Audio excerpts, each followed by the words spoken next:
Porto do Son estira o verán cunha das súas citas festivas máis emblemáticas. Mañá darán comezo ás celebracións da Virxe do Carme coa lectura do pregón a cargo do actor Antonio Garrido e a recuperación do tradicional desfile de cabezudos.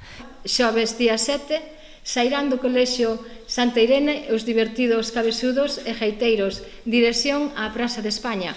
En dita praza, o pregón será a cargo do actor Antonio Garrido, que nos embelezará ca súa fermosa voz. Na zona do parque, ás 5 da tarde, representación da obra de teatro As Minas do Rei Salomón, unha obra de humor adicada a todo o público, pero especialmente aos máis pequeniños da casa.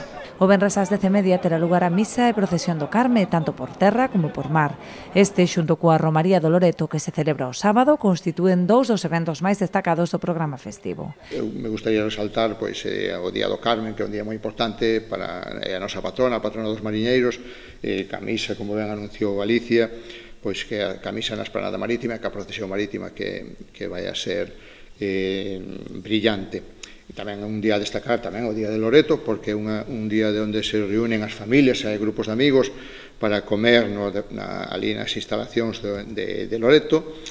E todo iso contando, pois, como dixen, cas actuacións de grupos de gaitas, de grupos, sesión vermús, orquestas, actividades deportivas, que tamén anunciou que tamén van a levarse a cabo, e outro tipo de actividades. O domingo e o luns seguirán os actos relixiosos con misa e procesión na honra de San Roque e da Caridade, respectivamente.